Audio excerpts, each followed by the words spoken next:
Again, I'd like to thank everybody for coming. We're about to get started. It's the time.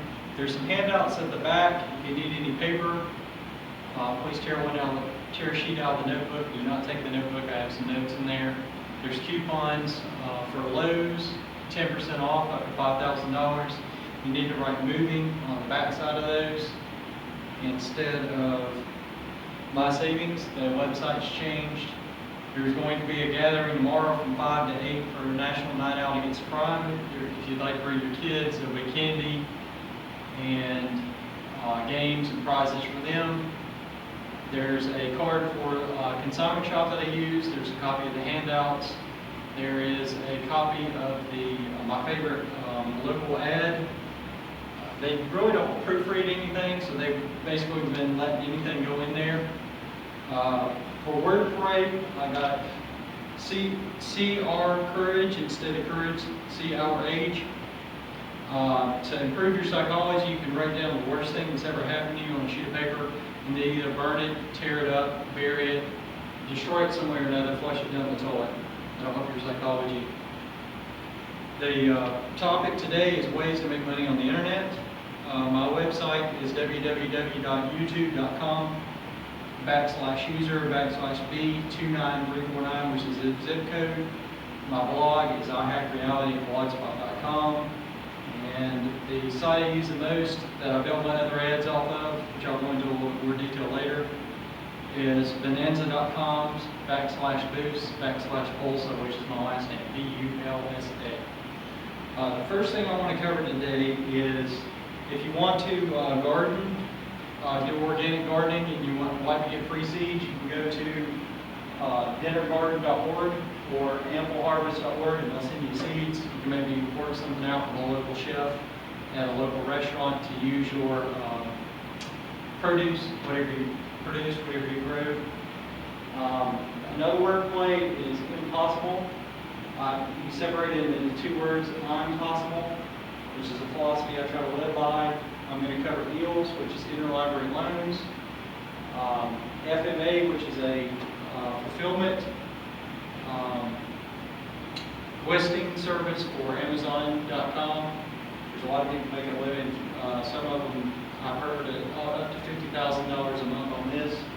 You can go to which is the word for, and then ERR.com, and ask to hire online workers.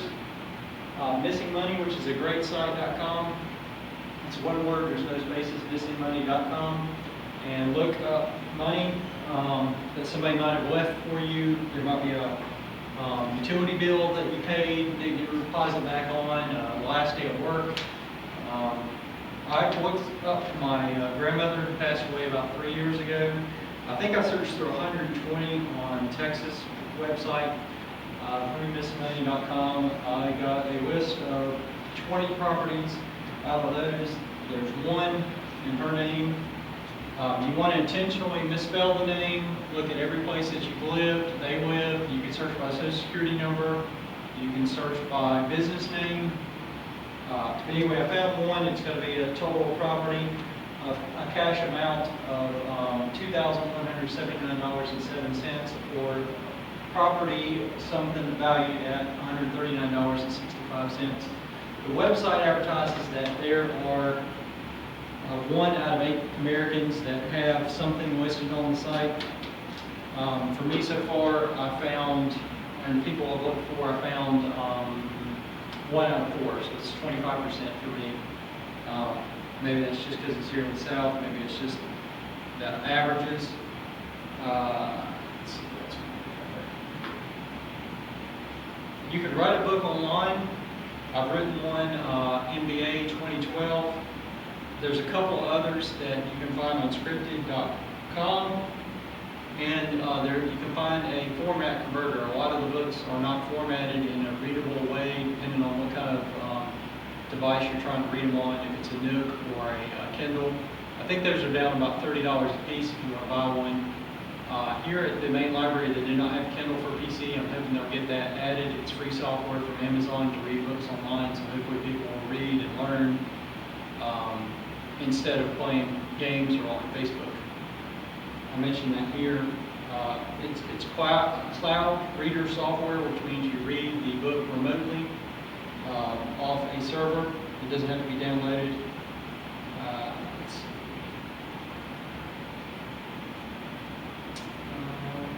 It's free software. There's also barnesandnobles.com. You can search 0.00 plus the subject to find free books on there.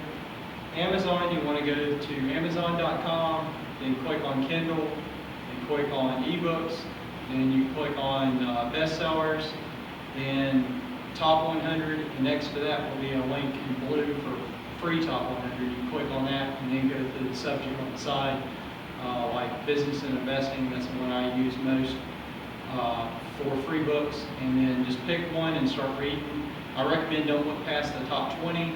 I have 1,000 of these plus on my computer waiting to be read. I don't remember the last time I bought a book just because there's so many free good ones. I usually use the standard of the book has to be in the top 10,000 a week after I download it. It has to have a review, and then I'll review any of the reviews that are not 5-star. It's just, there's so many out there, there's so many good writers, so many books. I've tried to limit as much as I can, which I'm not even doing a good enough job with what I have, to read only the best ones. There's new ones all the time, and you can check that every 24 hours depending on the topic that you want to look at. There's a new book on there between every 2 and 24 hours. If you're looking to buy a computer, if you're just starting out, I recommend just an inexpensive used e-reader. If you're going to buy a new one, if you want to do websites, I recommend the Chromebook. The price just dropped, I saw online, to $219, seems like everywhere. I recommend looking at Costco.com and doing a price match at Best Buy. If they don't have what's in right away, Best Buy is doing price matching in the store now, even from internet prices. Talk about this money. Blogging affiliate sites is the second point on your handout. How to make money. Online Lions Club website is by a guy named Mike Omar. You can Google search that. His books on his website are usually free. Any book, as a rule, that you see on Amazon is going to come up free, or is free on the author's personal website if it's listed at $2.99 or less. I would say at least 80% of the time. Another author you might want to check out is Steve Scott. It's spelled just like it sounds with 2 T's. All of his books are free on his website to the best of my knowledge, and his is about blogging and websites and affiliate marketing and how to hire people to actually make money on the internet to do the work for you.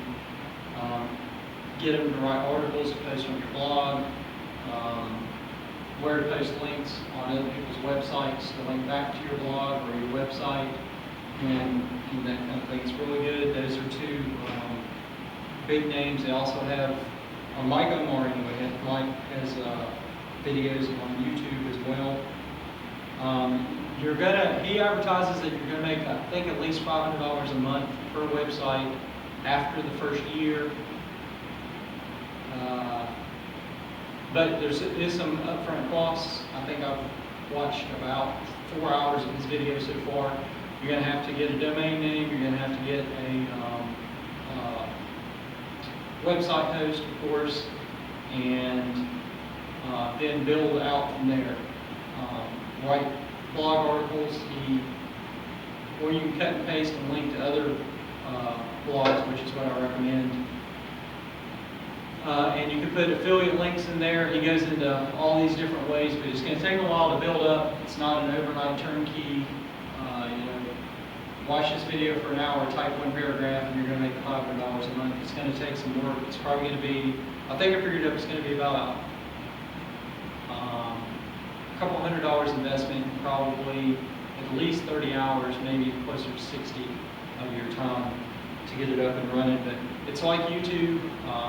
I've got over 400 videos on there. Hopefully that's kind of treating it as a business. It's going to generate value for people from now on. I think I'm getting approximately 10,000 views a month once you get partnered. The third point is using online and offline advertising. I've got Bonanza listed, eBay, flipping on Amazon, a site called bluejay.com, Craigslist.org, and the local papers. You've got the free ads at SHJ, which is the Sparkman Herald Journal. You can do them on iWanna, but it's a little bit more involved. There's different fields that you gotta go through, I think 3 different screens, but it's still free. And my favorite is info@upstateshopper.com, which is a local small paper. They don't seem to really rule out what they're going to put in the ads. They're not proofread very well, so make sure that you proofread them yourself. What you want to do there is, if you can find something online, if you look at the completed sold listings on eBay, and you can find it local for 20% or less off, you can get that on average. Which means if you put it in a local paper, you can advertise it, sell it before you actually buy it, see if somebody's going to come pick it up. And every time it's sold, and every time you're basically getting paid the commission and the shipping fees. You actually get that instead of paying PayPal and eBay. And the fees on Bonanza are half as much as eBay. So you're probably going to make about 5% more, but I think they have about 10,000 times, maybe 100,000 times less traffic than eBay. I think on there they like to advertise that you can get 100 million people looking at your whatever your item is, which maybe only be 100,000 on Bonanza. But Bonanza, you can leave the site up. You can leave it up as long as you want. And they pushed eBay to actually do some better stuff, like increase the title field to 80 characters. I recommend you use all those. You can stick in a word like save, you, man, woman, money, whatever the top words are. Maybe even the top news story, as long as you're not spamming keywording it, which means it relates to something that you're selling. So moving on, 4, I have an idea to scrap payphones. All over the country, you pick up a payphone and there's no dial tone, it's considered abandoned property. You can cut that sucker down, take it apart, scrap it. You're actually cleaning up public space. And I've got a kit that I kind of put together for that from HarborFreightTools.com. You can get a charger that hooks up to a car battery, so you can have like a van or a truck and toss it in the back once you cut it, an inverter, and a cut-off tool. It's like a sand blade wheel where you can actually cut through you just cut the cable and cut through the metal. That's being done in large cities. The only place I know it's being done on an industrial scale is Dallas-Fort Worth area in Texas. There's an organization there run by Jason Roberts. I think it's called betterblocks.org if you would like to check on that website.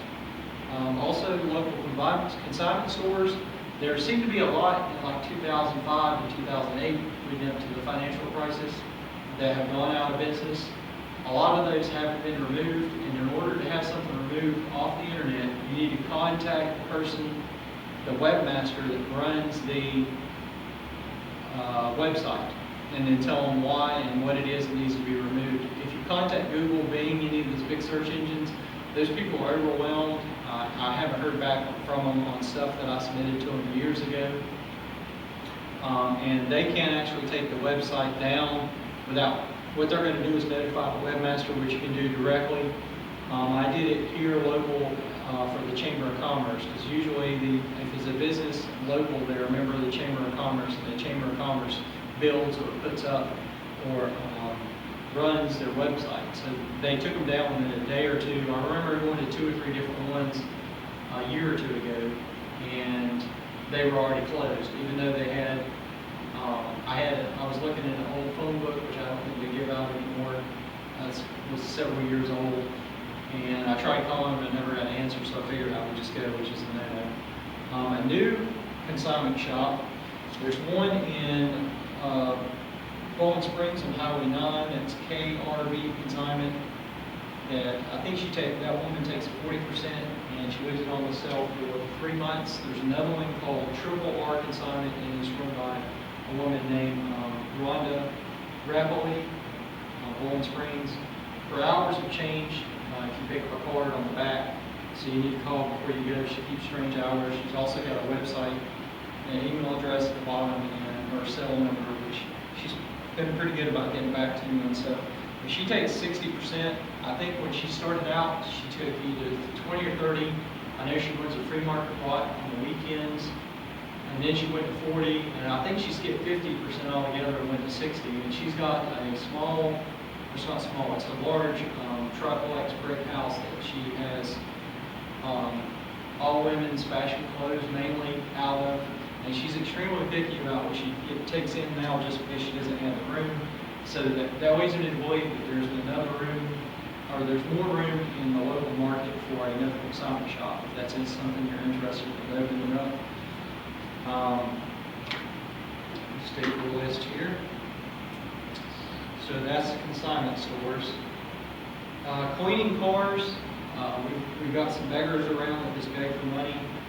I had a guy come up to me and asked him for money, but he asked to clean the windows, he had stuff to clean the inside dash, he had a small vacuum, and offered to clean the tires on the car where it's parked. So I consider that more of a hustle, that's more entrepreneurial. And he pulled the stuff out, make sure he has it. He says, if not, if I'm on the street, I'm trying to work, and people need their cars, or would like their cars cleaned. If you'd like it cleaned, you can just tip me whatever, $4 or $5, whatever it is. Every single person I know, this guy came by and gave me money. I would have given him something. I think he ended up cleaning 1 out of 10 cars out of the hour that I saw him. So that's something you might want to look into. I would have actually give this guy money. He just wasn't begging on the street. But I don't carry money. I've got a credit card. I usually don't have money on me. Chase Freedom is what I recommend if you have to give a credit card as a general rule. There's one if you do a lot of shopping on Amazon that's better. Another one if you're going to be traveling. There's a site, I think if you go to moneymagazine.com or Calendar, one of those keeps a running list on like what the best top rebate deal credit cards are best. And just look through those and you can pick one if that's something you're interested in. If you're going door to door, begging for money, you can sell stuff door to door. I know people used to do bottles. I think Warren Buffett said he used to do. You can clean something in their house, offer to clean it with an old project. Homeowners, I recommend if you're local, you can get a scrap metal license, and you can show them that, but you have to have a valid driver's license, and that kind of shows that at least you've been to the police department and you sell scrap, so they're more likely to trust you. I had one guy come by and he's just like, I need food for my kids or something. I think I ended up giving him some canned goods, but he wanted to come in, never seen the guy before, and was very wary of that. He wasn't bonded, he wasn't in any kind of uniform. I didn't know anybody else that had ever seen him. He was a fairly friendly looking guy, but I really didn't have anything for him to do. I probably had something for him to clean, and I probably had a project that he could have completed that I've been working on, but that didn't come to mind at the time. Number 5 is the Coke cap points for free drink coupons, and you can put these on Bonanza, Craigslist, or eBay. They only let you put 2 at a time. For the 12 packs, these are worth 10 points. For the caps, the little Coke caps, these are worth 3 cents, or 3 points. I'm willing to pay a penny a point if you actually want to put these in. It's a lot of trouble for me, and what I'm going to do is something you can do, which is convert them into coupons for free drinks. You can either do the 20 ounces or maybe 16.9 now for the 12 packs. It's more points. You can only put in 120 every 7 days. Or you can maybe find somebody that want to actually buy the points for more expensive stuff online. But eBay will not allow you to do that. I don't know any other website you can do it through other than Craigslist, and I haven't found anybody that actually does that yet. Let's continue down the list. You can sell coupons. You can get 10 sets of the Sunday paper. Like a local recycling center, there's library coupon trading clubs. The next one's going to be here in August, the 19th, 6 to 7. Bring in and exchange coupons. My rule is 1 is trash, 2 is probably trash, 3 somebody might be interested, 5 there's a good chance you're going to sell them, 10 if you have 10 of the same coupons in the set, more than likely you're going to sell them. There's authors that I read that said that's how they got started. Mothers selling at home coupons on eBay is they would just take 10 coupon sets. A lot of them will only allow 2, and I think there's other stipulations for 20 on eBay. But if you're not going to use eBay, or eBay does not allow you to use that for some reason, or with that many, I recommend Bonanza. And so number 7 is what's old is new again. I've got free home insulation. I've got another video on my YouTube channel about this. Basically, you get the meat trays or some kind of the styrofoam trays. I guess you can use packing supplies too, but the meat trays are a little easier to use. And you cut them out to go around the outlets. And like switches, you pull the plate off and put them in behind that. I've heard of people charging like $20 for the first one and $5 for each additional one. And you can also do it around the light switches. It dampens the sound, gives you better insulation. It's free. You can basically cut them out with a sharp knife. I use a razor blade and a holder, like a box cutter, and a pair of scissors. That seems to work the easiest. Quick work, inexpensive, and there's immediate. I want to remember